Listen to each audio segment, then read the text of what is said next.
Welcome to Naval Air Station Moffett Field, 1992. This is the last Moffett Field Air Show.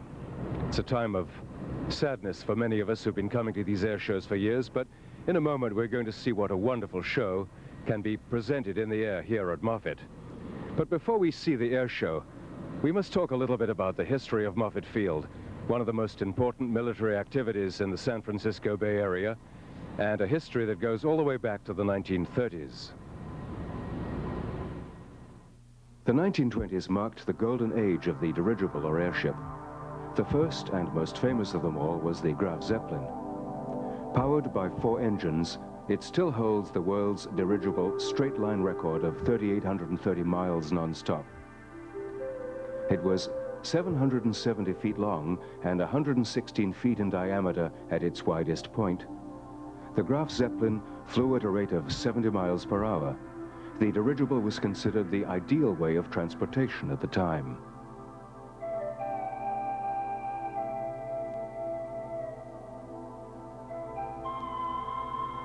In 1924, as part of World War I reparations, Germany delivered the Graf Zeppelin to the United States Navy, where it served for 15 years. Inspired by the unusual capabilities of the Graf Zeppelin, the U.S. Navy constructed 2 dirigibles, named the USS Akron and the USS Macon. The USS Macon was 785 feet long, encased well over 5 million feet of helium, and was powered by 8 560 horsepower engines. Speed was 95 miles per hour with a range of 6,000 miles. The primary functions of these 2 airships were to patrol, scout, spot, and identify ships. In addition, these dirigibles also carried 5 Sparrowhawk fighter planes in the hangar bay of the ship. These planes were used for scouting and defense against enemy aircraft. Each plane was hooked on by a specially designed trapeze. The trapeze allowed the Sparrowhawk to hook and unhook while the dirigible was in flight. The Macon's Sparrowhawk squadron also used this trapeze concept on their emblem. As word got out that a West Coast dirigible airbase was needed for the USS Macon, a majority of Bay Area cities campaigned and purchased 1,000 acres of farmland near Sunnyvale. It was in 1931 that a bill was approved by Congress and signed by President Herbert Hoover for obtaining the land. A check for $476,065.90 was drawn, and the title to the land was given to the U.S. Navy for the amount of $1. Groundbreaking began on October 5, 1931, and the home of the USS Macon, Hangar 1, was born. Constructed of steel and covered with galvanized steel, the hangar measured 1,138 feet long, 198 feet high, 308 feet wide, with a floor space of 8 acres. The doors of this monstrosity weighed some 600 tons each. An inaugural celebration for the opening of this airbase was being planned for April 12, 1933. This event would be overshadowed by tragedy. In the early hours of April 4, 1933, just 8 days before the commissioning, the sister ship Akron went down off the New Jersey coastline, killing 73 of her 76-man crew. One of the men aboard was Rear Admiral William A. Moffett, Chief of Aeronautics and Naval Aviation. Despite this occurrence, Naval Air Station Sunnyvale was christened at 11:30 a.m. on April 12, 1933. Some days later, the landing field was named Moffett Field in honor of the late Rear Admiral William A. Moffett. On February 12, 1935, the USS Macon crashed off the shores of Point Sur near Monterey. This loss marked the end of the dirigible. With the crash of the USS Macon, the U.S. Navy folded operations and transferred the base to the U.S. Army. The Army called it Moffett Field Army Air Corps Base. In 1942, with the outbreak of World War II, the U.S. Navy reinstated the air station from the Army, renaming it once again NAS Sunnyvale. A few days later, the Secretary of the Navy renamed it Naval Air Station Moffett Field. Later, hangars 2 and 3 were erected. Non-burning wood and concrete were used to construct these hangars, for there was a steel shortage because of the war.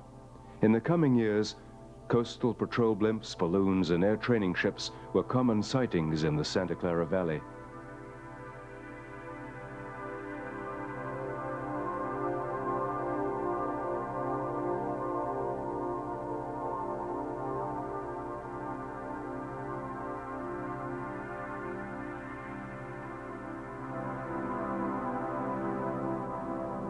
The mid-1940s signaled the arrival of the Naval Air Transport Service Squadron and the gradual decommissioning of the Light-of-the-Air facility.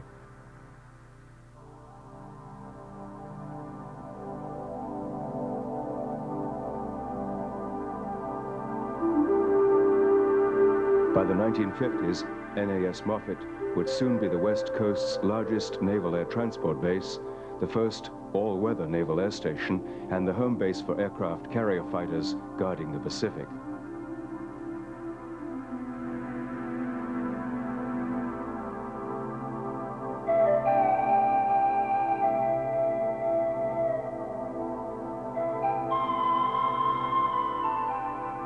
In 1962, NAS Moffett became the Navy's West Coast base for the P-3 Orion, the Navy's newest and fastest submarine hunter. For the next 30 years, NAS Moffett would establish itself as the Pacific Fleet headquarters for all P-3 aircraft.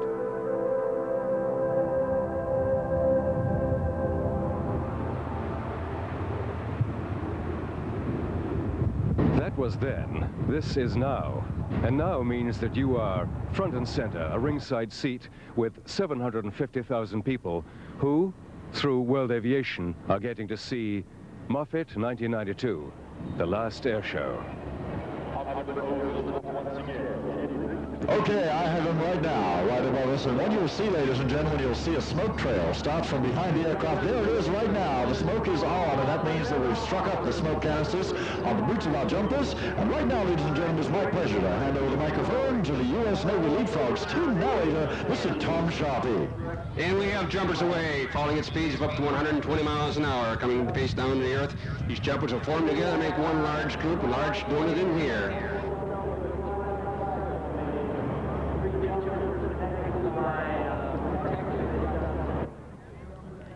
Next jumper's on his way in. Right on target. Last two jumpers are in final. See their hands moving up and down, and what they're doing is controlling these canopies. Give them airspeed and lift, just like you do with an aircraft. Come right down in front of you, flaring it out, and touchdown. Final jumper's on his way in. Give him a big hand, folks. Okay, our top jumpers now.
aircraft is now commencing.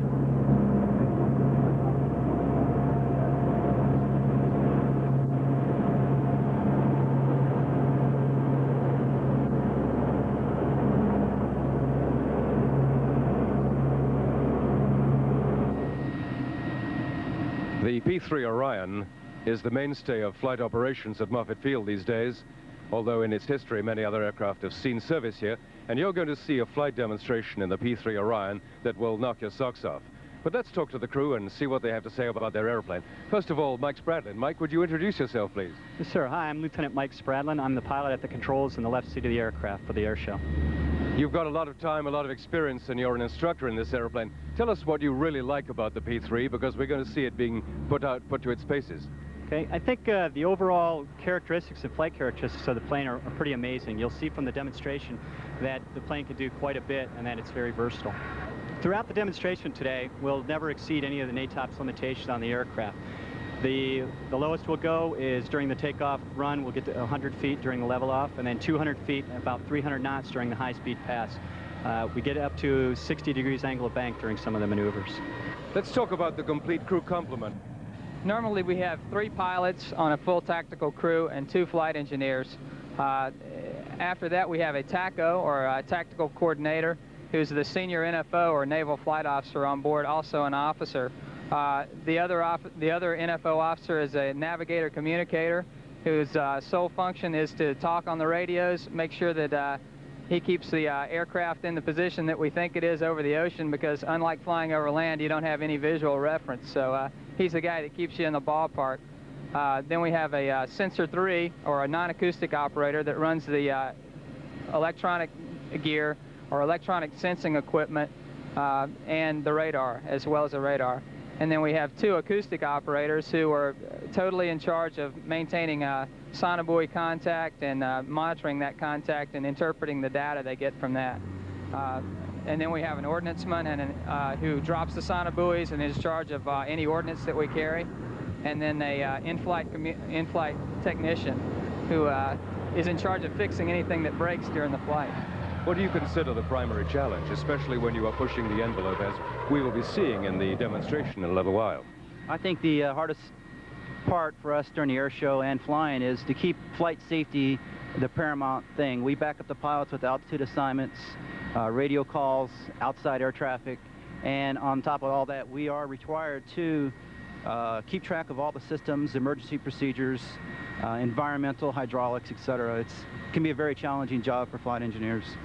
Well, the P-3 is a very overpowered aircraft. It produces approximately 18,000 shaft horsepower, and the variable pitch constant speed propeller allows the P-3 to operate at max power, max thrust, and when we land, to reverse the pitch of the prop and keep the same engine speed, and that allows the airplane to use all that shaft horsepower to back up the airplane, and with brakes assisted we can stop in like 1,000 foot of runway if the gross weight is light enough.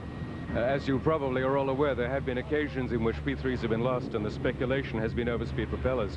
What happens to the airplane, Ed, when you get an overspeed problem? And how do you control it? Well, when we have an overspeed problem, the first thing we want to do is find out what is causing the overspeed, and the procedures are set as such that we can usually isolate pretty quick whether it's going to be a mechanical propeller problem or an electrical propeller problem. And usually if it's an electrical propeller problem, it's very simple. We just turn off the electrical portion of the propeller control, and that will hopefully take care of the problem. If it's a fluid control or a prop control type problem, then it gets a little bit more complicated, but we have a backup system that we can go ahead and we can kick this backup system in, initiate that, and it'll just pitch lock the prop. In other words, instead of being a variable pitch constant speed prop, will become a fixed pitch prop, much like you see on the little Cessnas flying around, and we can still get the aircraft home safely. Our procedures are designed to put the aircraft in the best configuration possible to get us back home. You will today in the air show see an example of a feathered propeller as the P-3 comes by, illustrating one of the techniques that it uses to reduce fuel use and remain on station. And of course, we won't see any problems in the air today during the air show. We will, however, see 4 gentlemen of the United States Navy showing us what a marvelous aeroplane this is and what a great job they have done to bring it to us, the public. Thank you very much, gentlemen. And if you look over to your right over there, you'll see Scott Herrick in Smoke and Thunder.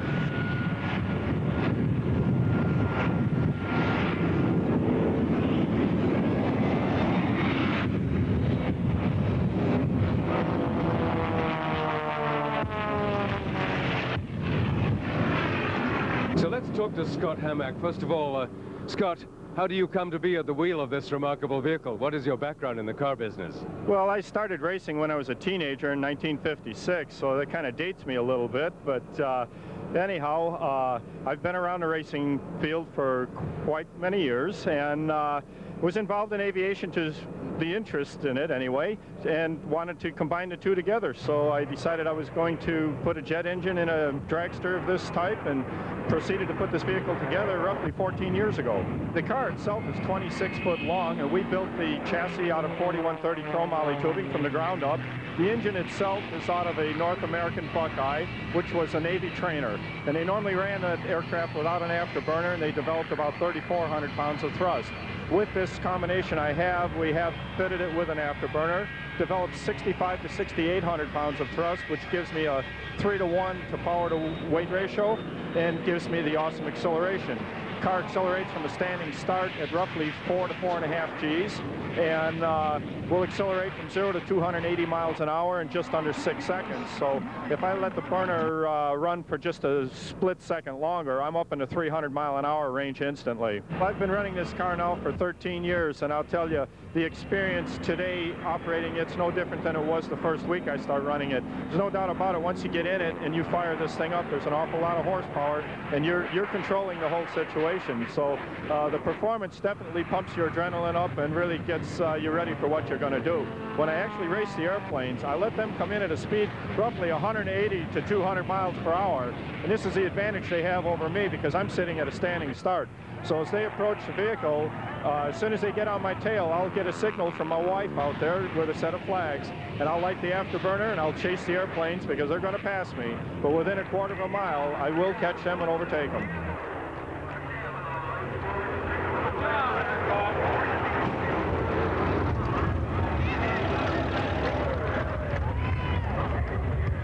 Lots of tickets.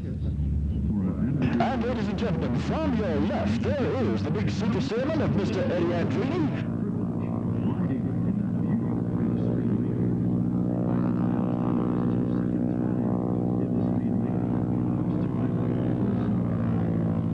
Many years ago, at the Cleveland Everest.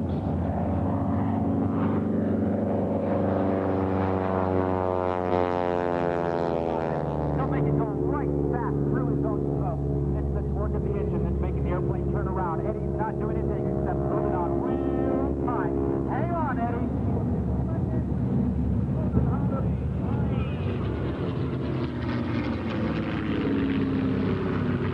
Eddie Andrini from Half Moon Bay is very well known to airshow goers all over the United States, and he has done something quite remarkable with an amazing airplane. But before we talk about the airplane and his show, let's talk about Eddie Andrini, the pilot. What is your background as a pilot, Eddie? When did you get started? I started flying in high school in 1955. I was a junior in high school, and I just wanted to learn, so that's when I started.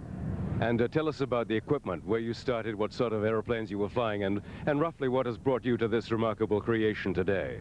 Well, it was just something that I just always wanted to do on my own, and I always had a side job and stuff, so I was able to buy myself an airplane in high school with another fellow, and with an L2, a little observation aircraft, World War II, the Taylorcraft, and we bought that, and we paid like $750, and then I proceeding, and I got my license in the airplane, and then we sold it after that, and I moved on to other airplanes.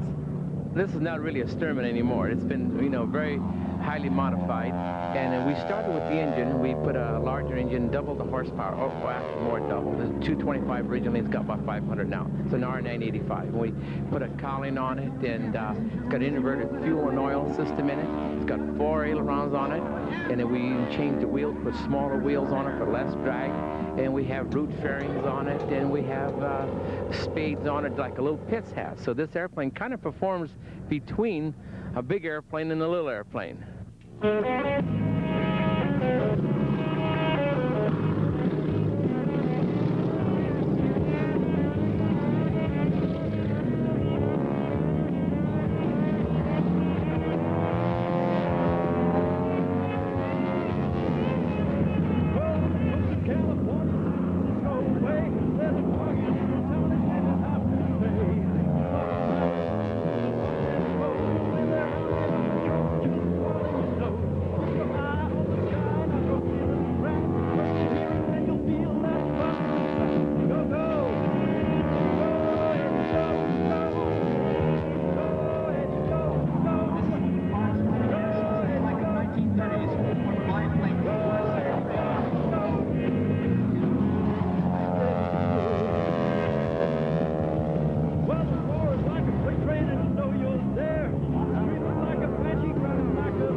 Ladies and gentlemen, the Red Knight down there on your right-hand side, the Lockheed T-33, the Canadair.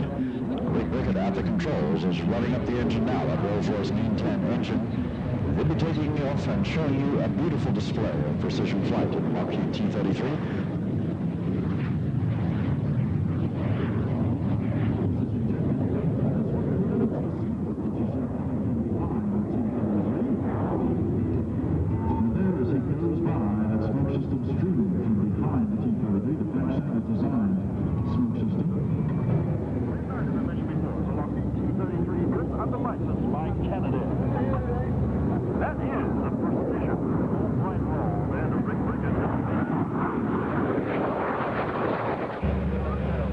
A great air show favorite all around the United States, the Red Knight of Rick Brickett.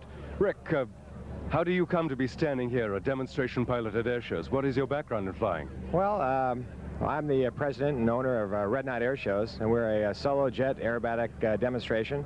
The Red Knight, you see behind us here, is a Silver Star Canadair T-33 that's modified into the Red Knight configuration. We have a very unique dual smoke system, which you saw on the show, and then we have the brightly colored paint scheme for visibility for the crowd. And we fly a fully aerobatic routine designed to keep the routine at the airport, and so the entertainment value stays very high.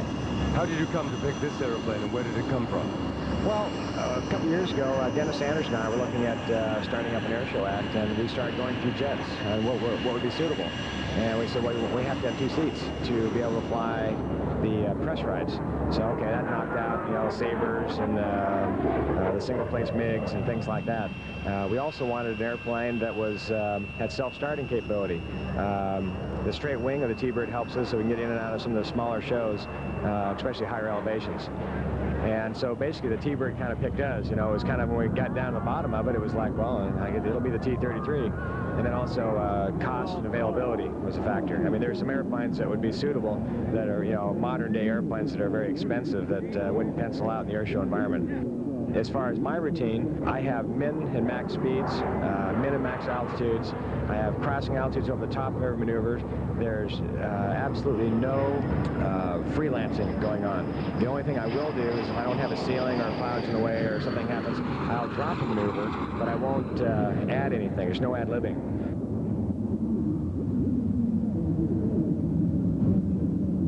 Tell us about flying the T-33. The basic question that everyone always asks is, what is it like out there? You've got a lot of other experience in current jets like the A-7 and the F-16. Tell us about the T-33 and its kind of handling characteristics and what you like about it.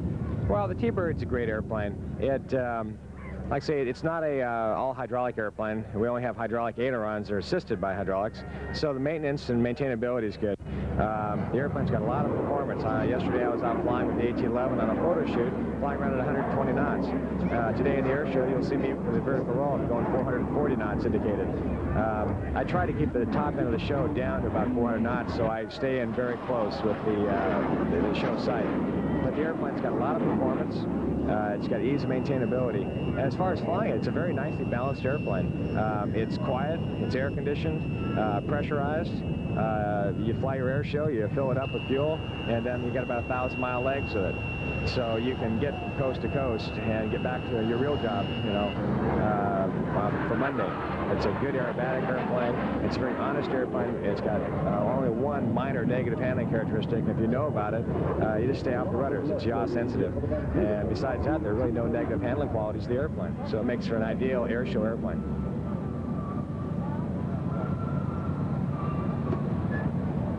It just shows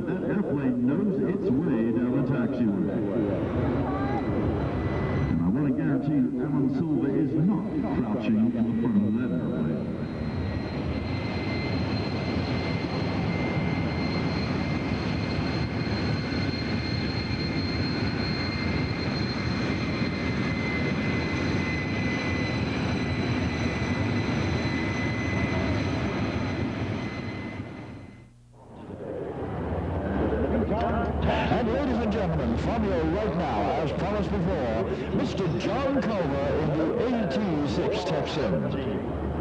This is airplane starting off live at Marine Corps Air Station El Toro, Southern Kentucky.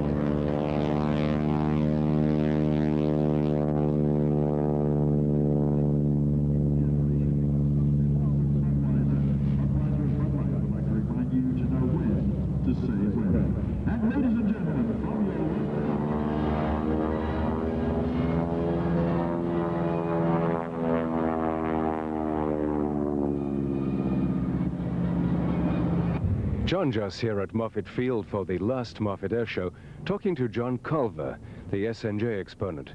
John, you've done something quite remarkable with this aeroplane, but before we talk about the aeroplane, tell me about your own flying background. Well, basically, I'm a corporate pilot for the Northrop Corporation. I fly the prop jet King Air 200s, 1900s for a living, generally 5 days a week. But on the weekends, in the summer months, I fly my own SNJ built by North American. It's sort of like the taxi cab driver on his day off going out for a drive on a Sunday afternoon. But actually, I really enjoy this. This is a complete different type of flying other than what I do during the week. During the week, of course, it's basic air transportation for the corporate executives for the corporation. But on the weekends, I can actually get out and express myself by flying my own aircraft with a little less restrictions and performing before a large number of people, bringing the people a example of World War II air power. I learned to fly actually before I learned to drive. I soloed about 5 different types of aircraft on my 16th birthday and achieved all my other ratings before I was age 20. At age 21, I got my airline transport pilot's rating, which is the youngest age you can get one. I went on and flew as a flight instructor, and again, a part-time corporate pilot going into full-time. And then I was interested in the aerobatic realm of flight, which extends my arms and legs and thoughts into something a little bit different. And so that's where I got into the competition and the air show routine. Other than the smaller, more exotic aerobatic aircraft, I wanted to get into something like the warbird movement, and I enjoy seeing large aircraft flying, and something like an AT-6 really fit the bill. Once this aircraft represented the backbone of our U.S. fighter pilots in both theaters, and I'd like to bring this to the public to watch and experience rather than having it sit in a museum quietly retired. Well, this aircraft was built by the North American Aircraft Company in 1944. We were fortunate enough to locate this aircraft with its complete logs. The aircraft was an advanced trainer during World War II. In Korea, it was actually designated as a primary trainer. The aircraft is equipped with a Pratt & Whitney 600 horsepower, 1340 cubic inch engine, which equates out to burning about 35 gallons an hour and about 50 during an aerobatic demonstration. This aircraft, the instructor sat in the back, the student up front, and it was used for a multitude of things, including aircraft qualifications prior to fighter entries for a lot of the cadets, bombers, camera action. This particular aircraft was an instrument trainer down in El Toro. Even today, there are several squadrons of these aircraft in active duty in the South African countries, still doing what the role of the A-10 does here in the United States, with that is being a close air support aircraft. They're equipped with small rockets and I believe 50 caliber machine guns. The top speed of the aircraft is 250 miles an hour, and stall speed's way down to about 58 miles an hour, and it's a 6,000 pound aircraft at gross. The show that I perform with this aircraft is, everything I do is taught to the combat pilots during World War II. The exception being is that I bring it down on the deck, close and in tight to the crowd line, so they can see in great detail the loops, the barrel rolls, the split S's, Cuban 8s, the hammerhead quick turnarounds, and strafing runs. This airplane is very much a joy to fly. It's very light on the controls. It doesn't seem like it by looking at the aircraft, but it is very responsive. As a matter of fact, when you're flying in the environment that I fly down low, you got to be very careful not to over-control it and high-speed stall it. So that's why we have to be very careful with it, but otherwise she flies like a dream, an absolute dream.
Edna Mae Fenstermacher. It looks like they're going to go off just a little bit ahead of schedule. And welcome to Moffett 1992.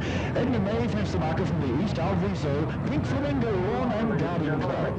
Way out there with Ralph Riddell. Give her a round of applause as she goes out. Tremendous effort.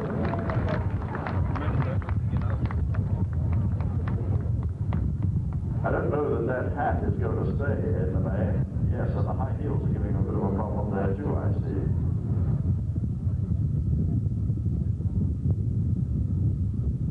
Well, that airplane is being ready to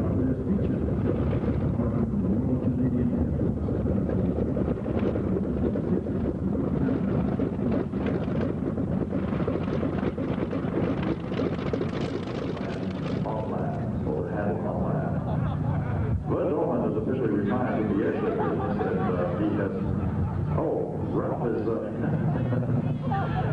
Ralph is not getting fresh there in the May. Those lower straps there are required, and I wouldn't bash him too hard with your first there, because one thing you don't want in an aerobatic aircraft is a dazed pilot. My goodness me. I think a skirt probably wasn't a good idea for the flight. That's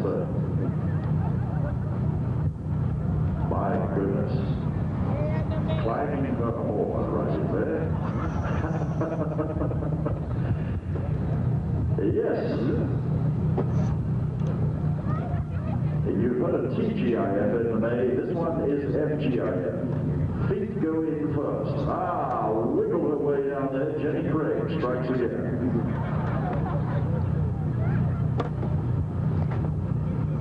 Okay, now you need to put both of those straps over your shoulders.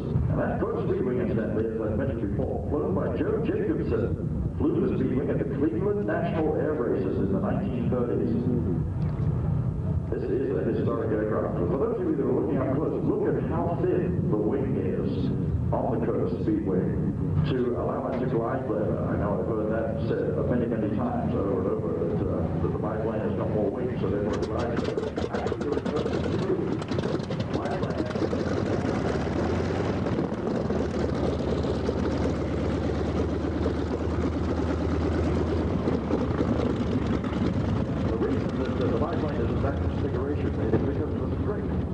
Vern, we hear the F word in flying a lot, and that word is fun. And you have a show that is mostly fun. Tell us about the genesis of it, where it came from, and what you're doing. Well, I've been on the professional airshow circuit for 15 years, and flying acrobatics is a great deal of fun.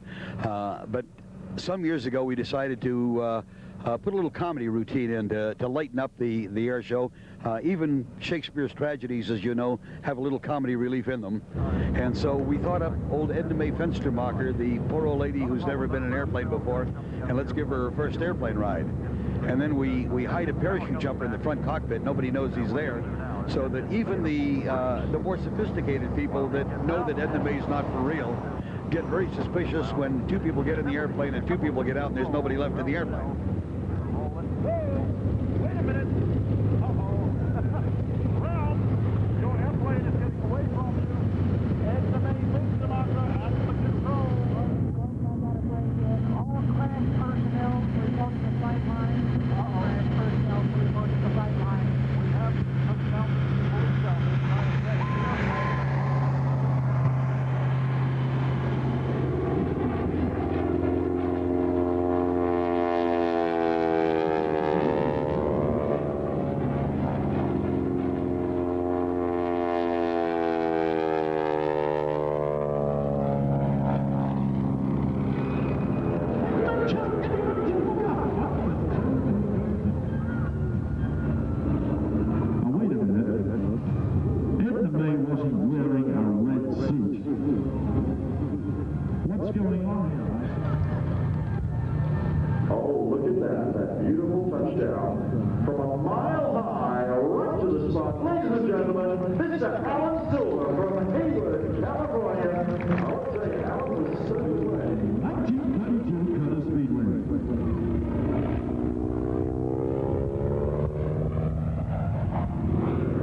airplanes are like beautiful women. I love them all.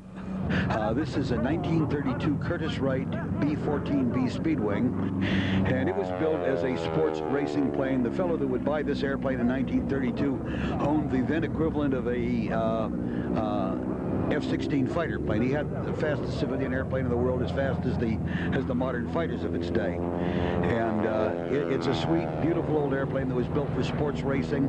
It's a little bit today like owning a Ferrari.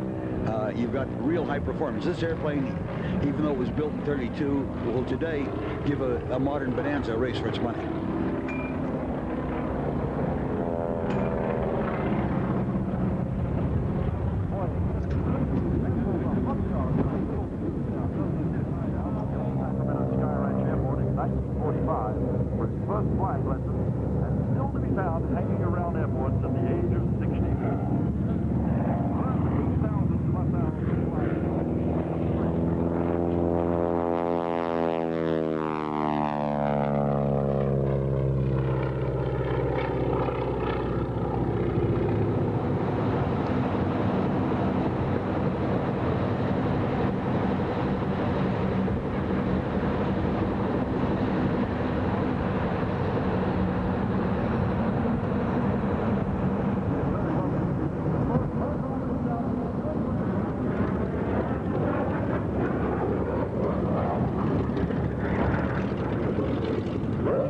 at Palo Alto, San Jose, and Ruby Hill View airports. There's Rich saying hello to the 1930s style wing walking. Mr. Eddie Andrini and Mr. Alan Silver. Now, I might mention, ladies and gentlemen, I've told you before that this is Alan Silver's last air show here as a wing walker.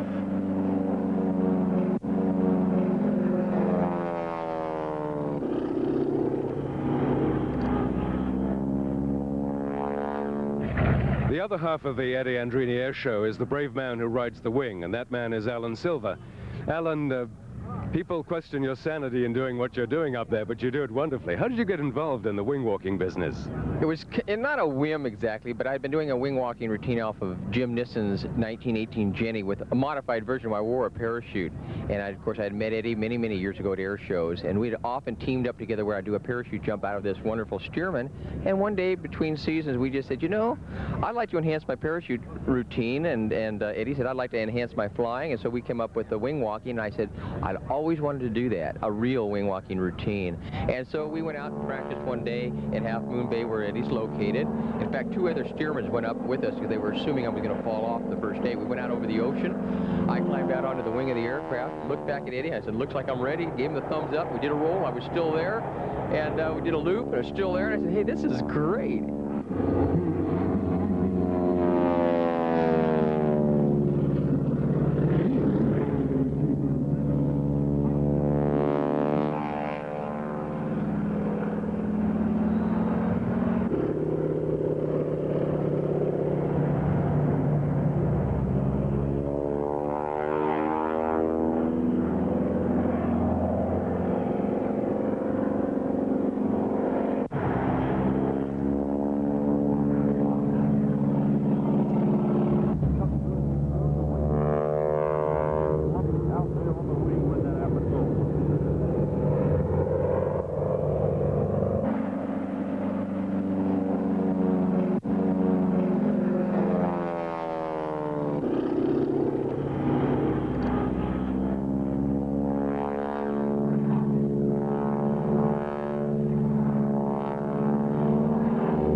What are the forces that you're encountering? What is the principal struggle for you technically?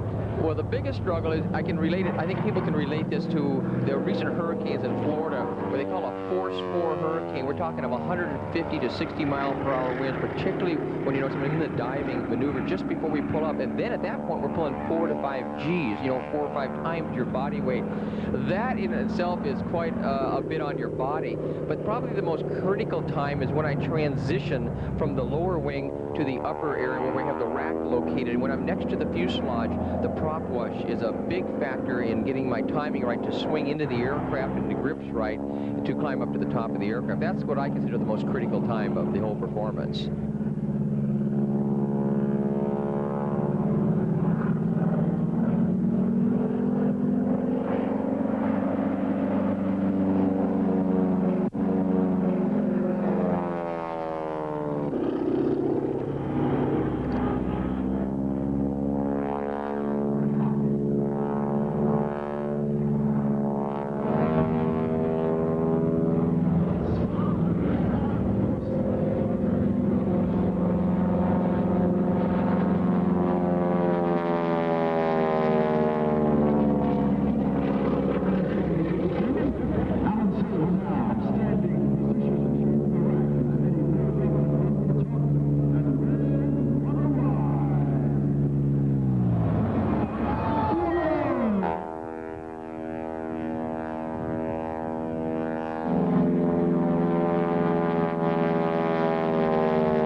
Alan, this, to our great regret, is going to be your last air show. Moffett 92, the last air show of Moffett, and the last wing walking of Alan Silver. What is causing you to set aside your parachute at this time?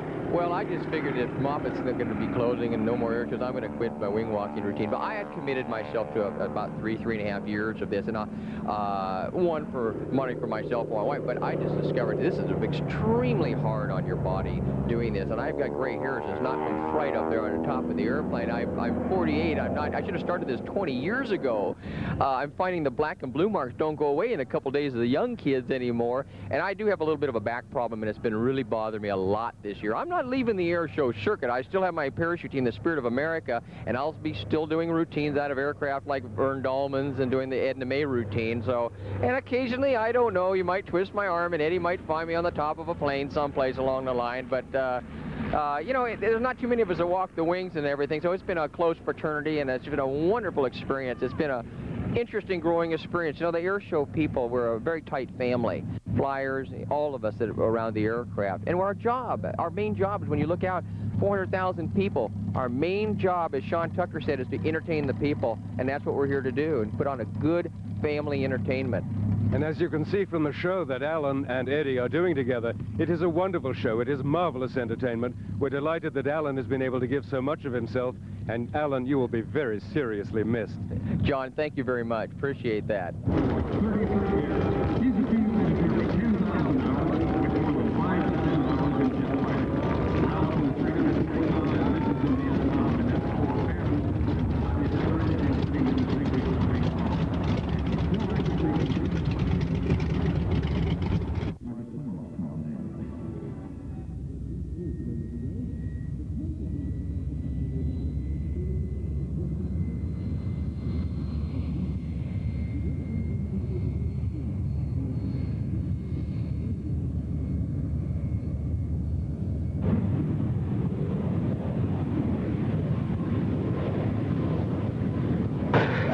Now, ladies and gentlemen, that airplane that you saw blast into the air is the MiG-17F of Mr. Bill Reisman.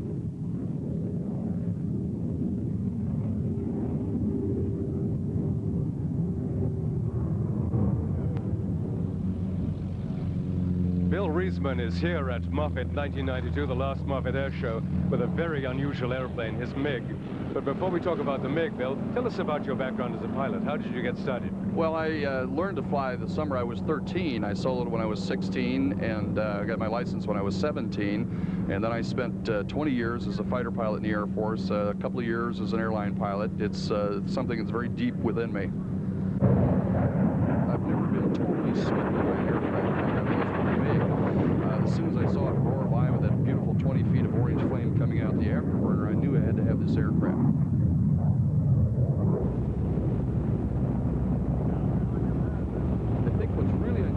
Is that I spent 20 years in a blue uniform studying intelligence reports on how to fight this aircraft, and now I own it and fly with it. Is the world changing or what?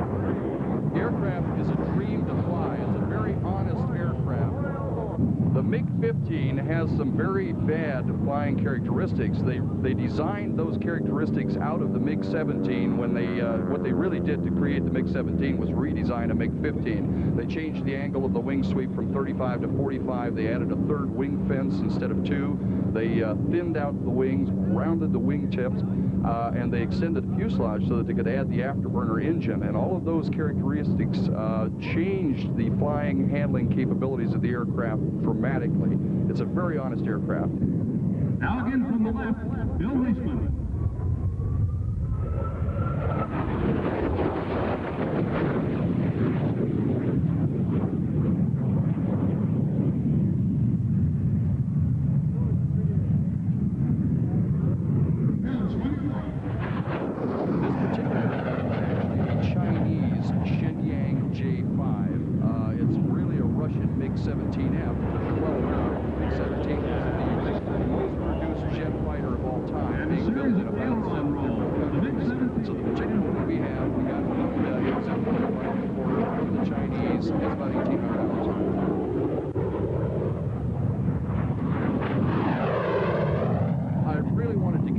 Excited. I wanted to provoke emotion in people, and you know, I do a full aerobatic routine in this thing, straight up, straight down as much as I can. The ground rush on the way down is quite exciting in the aircraft, but it's amazing to me the pass that the people seem to get off on the most is a very simple curvilinear pass. I had the aircraft doing about 550 knots, the big orange flame coming out the afterburner, and I bring it into 500 feet.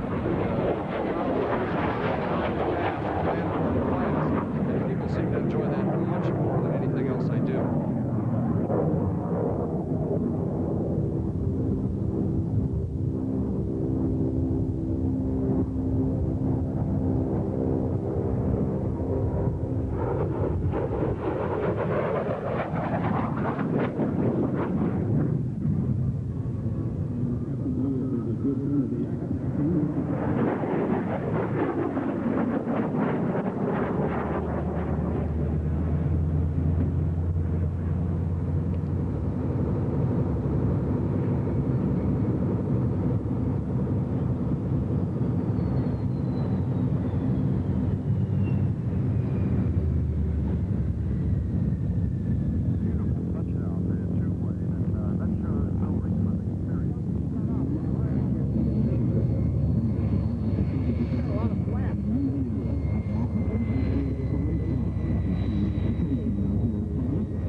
We're about to see a tactical demonstration by one of the most devastating aerial weapons that the United States fighting forces employ, and that is the FA-18 Hornet.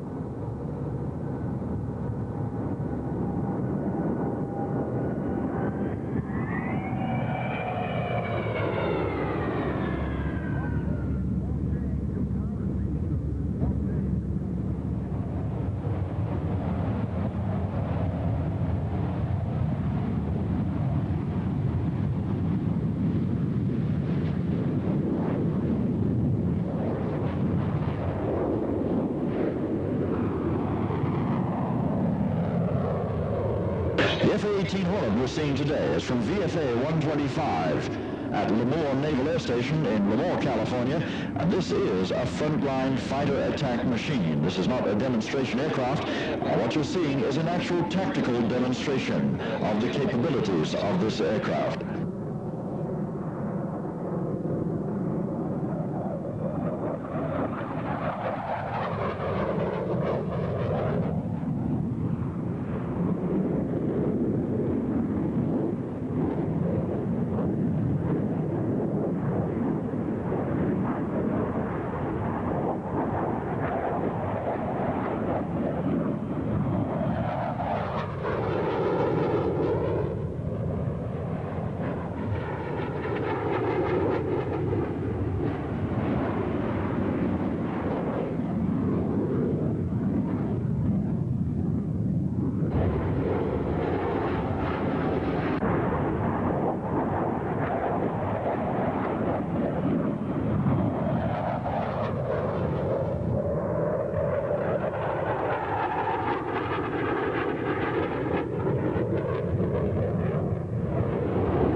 Incidentally, this is the last Moffett Air Show, as I'm sure many of you are aware. And I'm not going to be able to do them all day, of course, but Maggie Gunnison,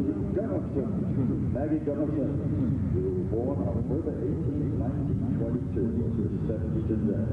Happy birthday to you, Maggie.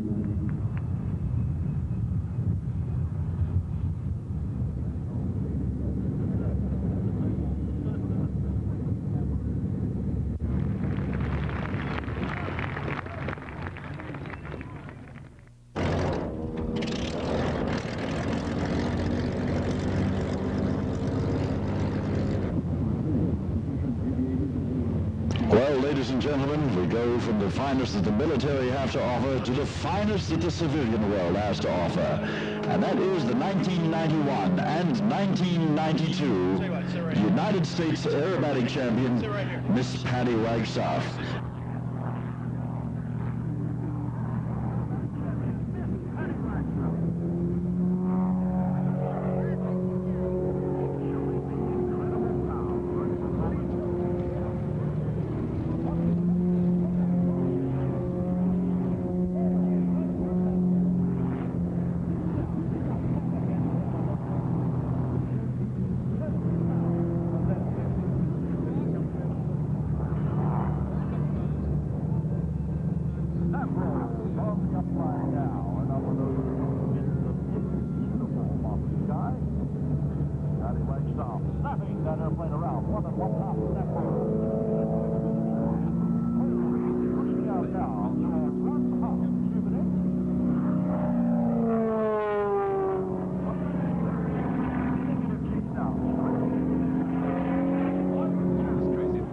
I come from an aviation family, and flying just really came naturally to me. And as soon as I started flying, all I really wanted to do was aerobatics.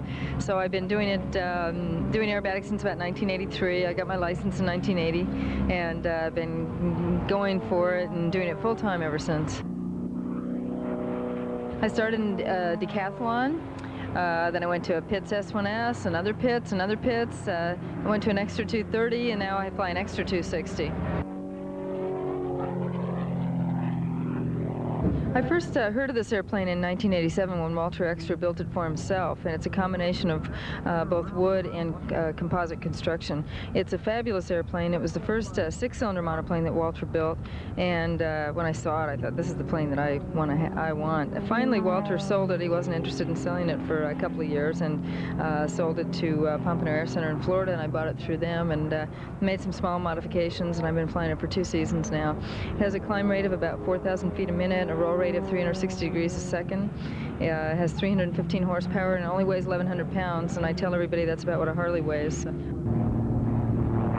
Well, it has a lot more vertical penetration, and that's especially important for competition aerobatics, which I'm heavily involved in. It can do a lot more on the line because it rolls so much faster, and I think it's a lot more exciting plane to watch than the four-cylinder monoplane. I think that people really enjoy my 8-sided loop with half rolls on each side. I think I'm the only performer doing it, and what I do is an 8-sided loop, and on each side I put a half a roll, so I'm constantly going from positive to negative G's. So it's fairly physically taxing, it's complex, and it's fun for the spectators because they can count through it. I keep working on improving and perfecting my routine, and I think I add something and change something just a little bit every time I fly, so there's always some surprises, even for me. Well, I probably have taken it to the extreme, and most of the airshow pilots have. We're on the road 6 or 7 months a year. We fly expensive maintenance hog type airplanes. You know, there's always something that you have to be fixing on these planes, and it's really sort of a gypsy lifestyle. I'm a 4-time member of the U.S. aerobatic team. I've competed in England, France, Switzerland, and Canada, and I'm a 2-time national champion, 1991 and 2, and I've been the top-ranked woman aerobatic pilot in the U.S. since 1987. So I've gone at it pretty full-time.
Miss Patty Wagstaff in the parade car. She's hiding down there. Come on, get up out of there, Patty. Sit up and what an incredible performance. Ladies and gentlemen, 1991 and 1992, United States aerobatic champion and a wonderful bust to boot from Anchorage, Alaska and Tucson, Arizona, depending on what time of the year it is, Miss Patty Wagstaff.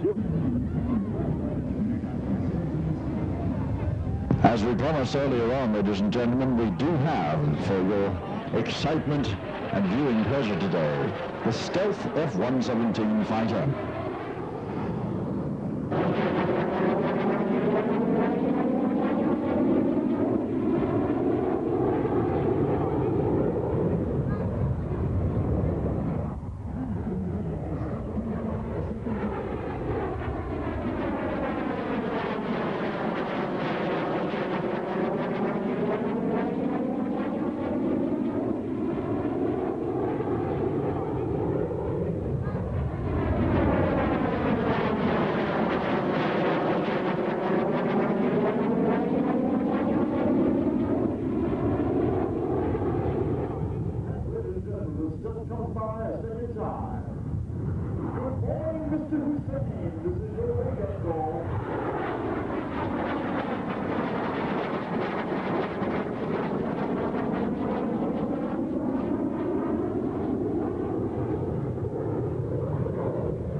The incredible F-117A stealth fighter.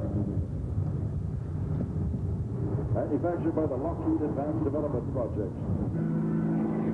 Here he goes over the center ribbon. And then under ribbon number 3.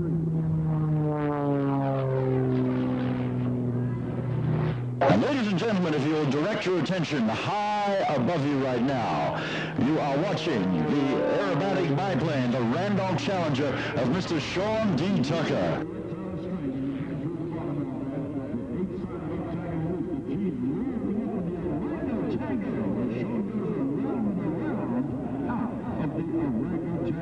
We're here with Sean Tucker at the last Moffett Air Show. Sean Tucker, you have an air show that speaks for itself, but before we let it speak for itself, let's talk about your background as a pilot. How did you get started in this crazy racket? Probably the best racket I've ever been in my life, and I think it is certainly a little bit crazy because it's such a hard job to do it correctly, and I practice every day. Been flying for 20 years. I probably have a little over 13,000 hours of flying time total, and a little over 3,000 hours in little aerobatic biplanes, and I'm still learning. Tell us about your airplane. It looks like a Pitts, but it's much more. It certainly is. We call her now the Randolph Challenger for my national sponsor, Randolph Sunglasses.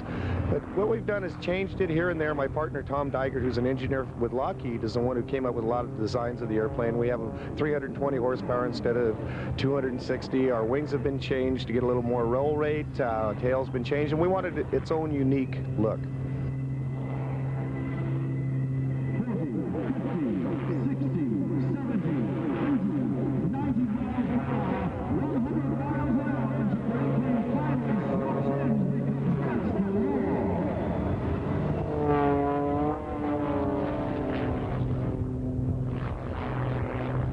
And now you do a show which includes a lot of maneuvers that certainly I, as a pilot, and many other pilots in the audience think shouldn't be done. You turn flying into an unnatural act.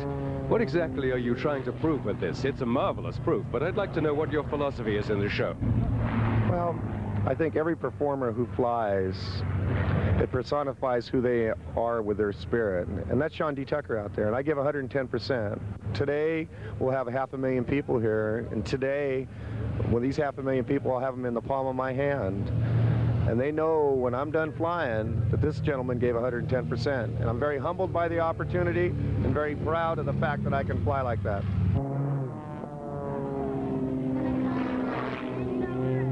In particular, you do a number of maneuvers that make relatively sophisticated pilots quite uncomfortable. Your Harrier buzz, for example. Airplanes don't fly like that.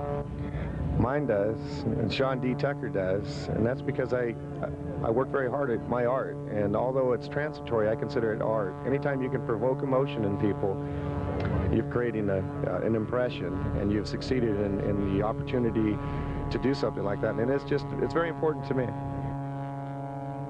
How do you get the aeroplane to do the Harrier pass at 38 miles an hour, flying in a way that nobody ever thought an aeroplane could fly? Does the magician tell you how it does their tricks? No. We'll let you go ahead and try to guess.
And ladies and gentlemen, at this point, if you look directly out in front of you, slightly smaller than the Lockheed hangar over there and not quite as green, is our Norseman from Minnesota. And at this time, ladies and gentlemen, you see the Red Baron Pizza Squadron out on the end there.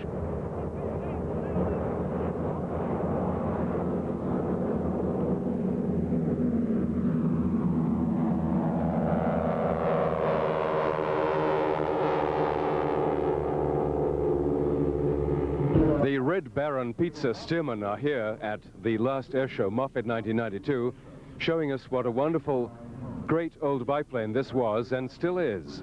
But first of all, in talking to Steve Thompson, Steve, we'd like to know about where you find the pilots who are doing this interesting and unusual flying job. Well, we find them from all walks of flying. I was a flight instructor and ran a flight school and a charter operation. John was a flight instructor. Sonny was a crop sprayer. Randy was a competition pilot. Matt is a competition pilot. As a matter of fact, he won a national championship last year in the sportsman category. The Stearman itself is a very rugged airplane and quite suitable for air shows, but it's a little lacks a little power. So we, instead of the 220 horse Continental they came out with, we put a 450 horse Pratt & Whitney on there. We had to put inverted fuel and oil systems, which it didn't have before, and larger wheels and brakes, better brakes. And we also added ailerons in the upper wing up there, and we put servo tabs on the ailerons to lighten up the control forces somewhat. We get a much better roll rate, and it's quite a bit nicer airplane to roll than a stock Stearman. It just doesn't take quite as much muscle.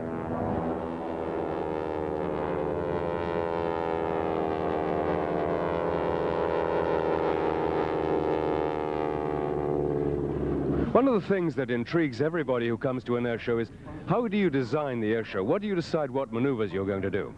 Well, we start out with 1 or 2 or 3 maneuvers and think, we'd like to do this. Then you've got to try and design other maneuvers around to put them in the proper position. It's really a matter of evolution. You start out with a basic concept, and then you change it each year to make it a little better, a little tighter, a little closer.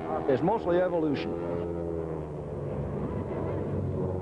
In our type of show, actually the part that looks the toughest, which is the close-in formation stuff, is not the most difficult for us. The most difficult thing for us is when we separate, to try and keep the spacing even. The timing is so critical in that part of it. Flying close is, well, we fly close about 5 hours a day every single day of the year, with the exception of December and January. It's almost routine for us, so that may look the most hazardous, but the most difficult is the timing involved to get the spacing properly when we're not in close. There are some really neat little aerobatic airplanes. You saw a couple here, Sean Tucker's and Patty Wagstaff's. They are delightful aircraft with tremendous roll rates and tremendous responsiveness. Some years ago, I compared flying close-in formation with a big, ungainly airplane like this, kind of like performing brain surgery with a hatchet.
right over here.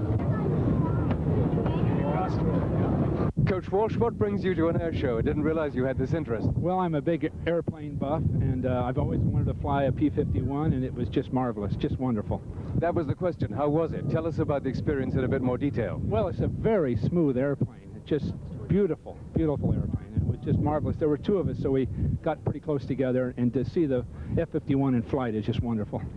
So it was worthwhile coming to the air show. Have you had the chance to see some of these other airplanes here as well? Oh, certainly. I've seen virtually all of them, and of course this is my favorite, my sentimental favorite.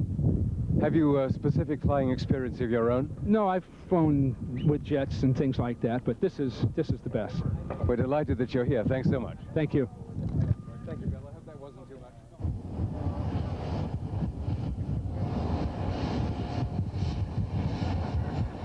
John, it's really hard.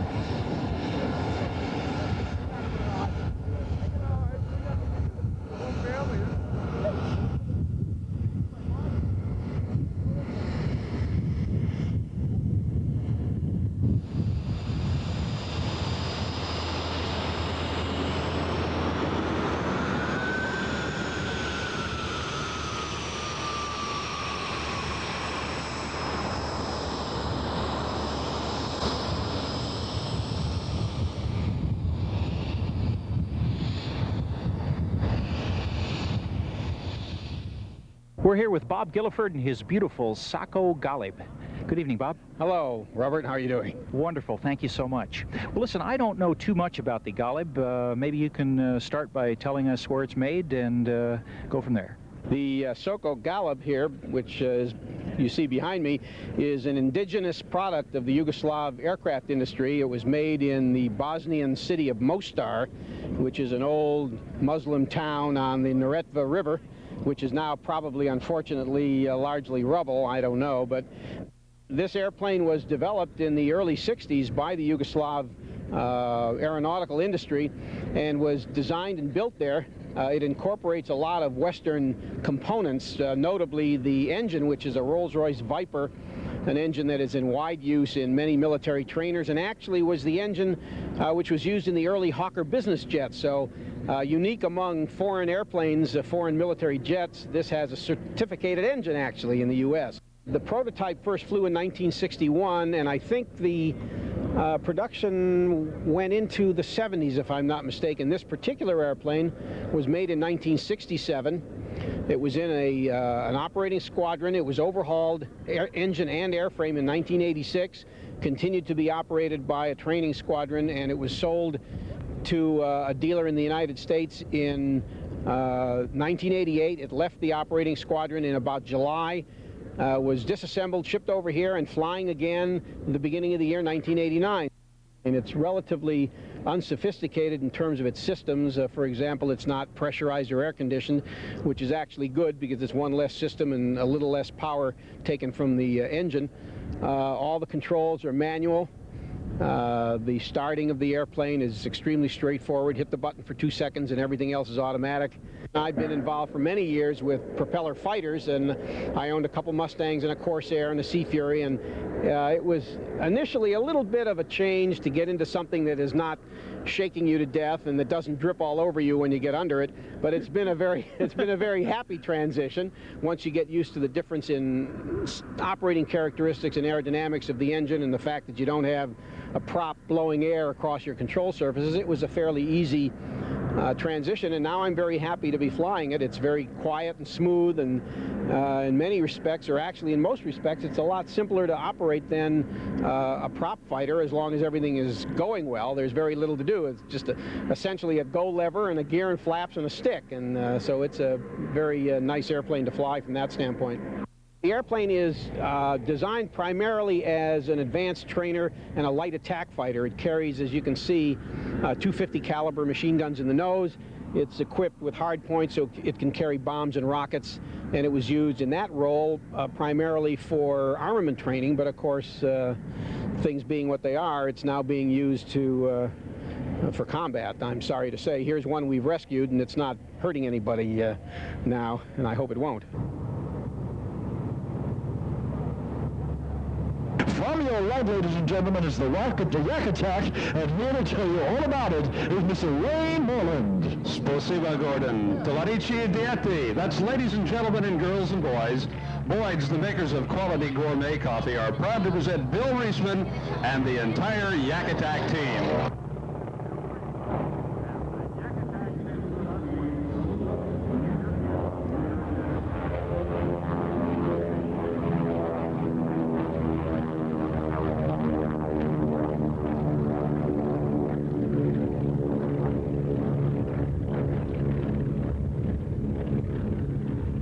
Yak Attack is a collection of 3 strange airplanes flown by 3 weird pilots, and that's our other airshow act. We are a little different.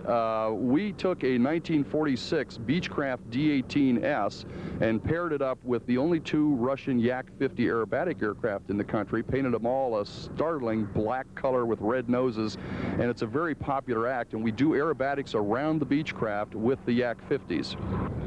Wonderful aircraft. This was designed by Sergei Yakovlev, who is the son of Alexander Yakovlev, who designed most of the famous Russian fighters of World War II. The aircraft looks and sounds much like a World War II fighter, but it's actually a contemporary aircraft. He designed it in '75 specifically with the goal of winning the World Championship in aerobatics, which they did in '76 and again in '82. Basically, the aircraft is designed to go straight up, twist your intestines around your neck, come straight back down and land. It was the premier aerobatic aircraft in the late '70s, early '80s. Since then, it's been replaced by the Sukhoi 26.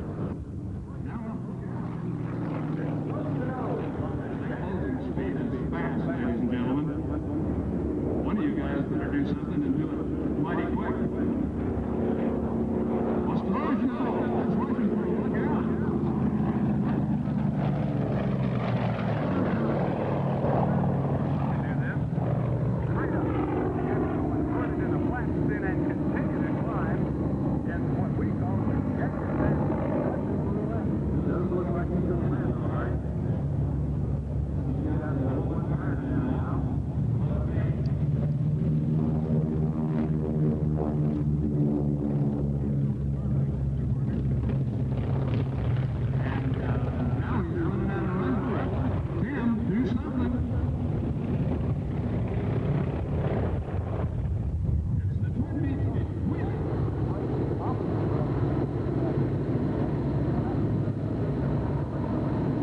Okay, how are you? Good to see you again. It dawned on me at the beginning of today's show that you have just seen the last civilian aircraft act to be performed at the air show at Moffett. And it also occurred to me that maybe it's proper that the last civil air show act be conducted in 2 airplanes that came from the old Soviet Union, because it is, after all, the demise of the old Soviet Union and the change in the world that we have today that has caused actually the closing, or the soon-to-be closing, of this magnificent facility.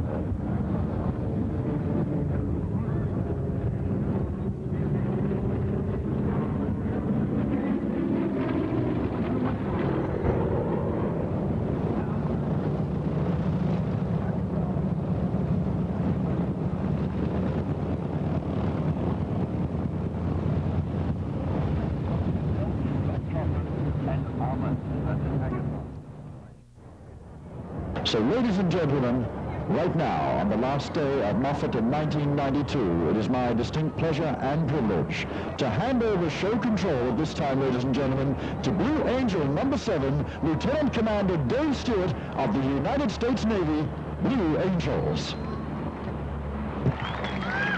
The Blue Angel maintenance crew and their equipment travel aboard the United States Marine Corps C-130 Hercules transport, affectionately known as Fat Albert. It is the large blue and white aircraft taking its position on the runway to our right. Very shortly, Fat Albert will be demonstrating the jet-assisted takeoff capability of the C-130, commonly referred to as JATO. 8 solid fuel rockets full mounted at each side of the aircraft provide 8,000 pounds of thrust for takeoffs from short, unimproved runways.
Good afternoon, ladies and gentlemen. Your United States Navy Flight Demonstration Squadron takes pleasure in performing for you this our 69th flight demonstration of the 1992 season. This is Lieutenant Commander Dave Stewart, narrator for the Blue Angels. Since 1946, the Blue Angels have had the rare privilege of demonstrating to the American public the precision techniques of naval aviation, hoping to inspire our young men and women to pursue careers in the United States Navy and Marine Corps. Angel number 6, our opposing solo and our Marine Corps representative from Bozeman, Montana, Captain Ken. My name's Captain Greg Woolridge. I'm the flight leader of the Blue Angels, and I get to lead the team around the skies and across the country whenever we go anywhere. Get to be the flight lead as well as the commanding officer, so it's a real enviable position, a lot of fun.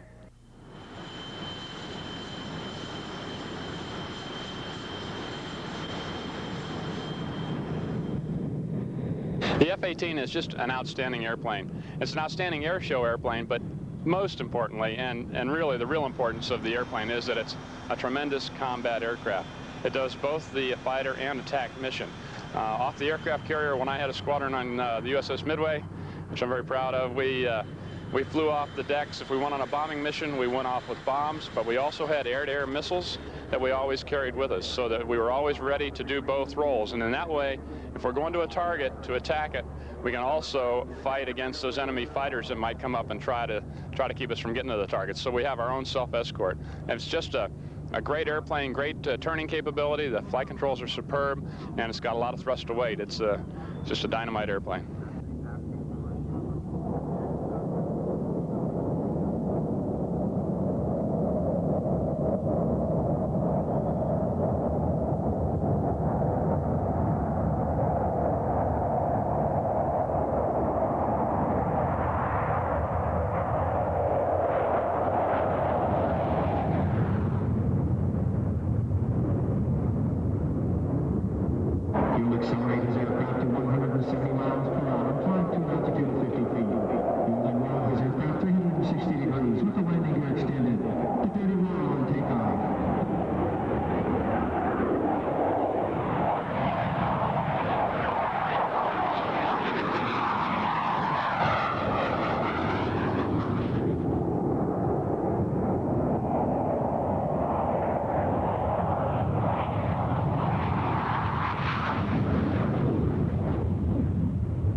The different positions on the team, of course, I'm number 1, the flight leader. The 2 wingmen are, on my right wing is number 2, on my left wing is number 3. The slot pilot is number 4. We work as a diamond, the 4 of us, for about the first 2/3 of the show. So there are 4 of us flying around as an element. The slot pilot he directs the formation, the way it's placed, the positioning within the formation, because he can see both those guys, and he's a guy with a year's worth of experience under his wings. So he's our slot pilot, and he does a heck of a lot for us. The 2 solos are number 5 and 6. They work an independent program. They have the flight line when we don't, and that usually happens again for about the first 2/3 of the show. Then we all join up as 6 planes, for the final about third of the show, for about 5 or 6 maneuvers, where we fly what we call a delta with all 6 of us. The solos, they're the guys that do a lot of opposing maneuvers, a lot of head-on to each other type maneuvers, and they have a lot of fun out there.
How do you get to be a Blue Angel? Well, that's a good question. The first thing you have to do, and I always stress this, is get a good education. Get your college diploma, your high school diploma, then your college degree.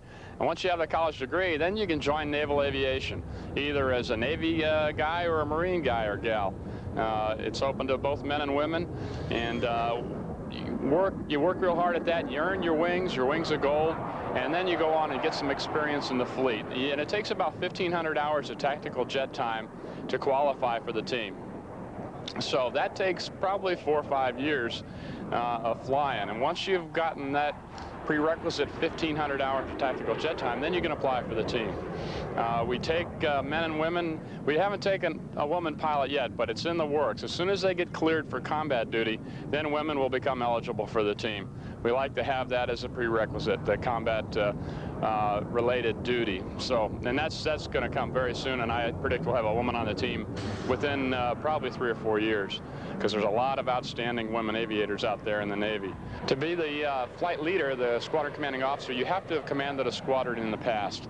And I applied for the team just like anybody else does, although there were probably 15 or 20 of us that were commanding squadrons, regular combat type squadrons, that applied for the team at the same time. And the flight leader, his prerequisites are 3,000 hours of tactical jet time. So, and all of us had that, and I had that as well. So I was lucky enough to get picked, and I tell you, it's the greatest job in the world.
It's been my privilege and my pleasure to be working with you over the last couple of days. My name, once again, is Gordon Bowman Jones. I'm from right here in the Bay Area. I've been proud to bring this show to you here.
Now you know why Moffett Field and the air show here has over the years been one of the best attended air shows in the United States of America. It's quiet now. The last aerobatic routine has been flown. The last impressive thunder of military jets has gone by. The last P-3 has performed its last marvelous maneuver for the 750,000 people who came. They're all gone now. They're leaving us with the memories of Moffett 1992, the last air show. On behalf of World Aviation, I'm John Joss.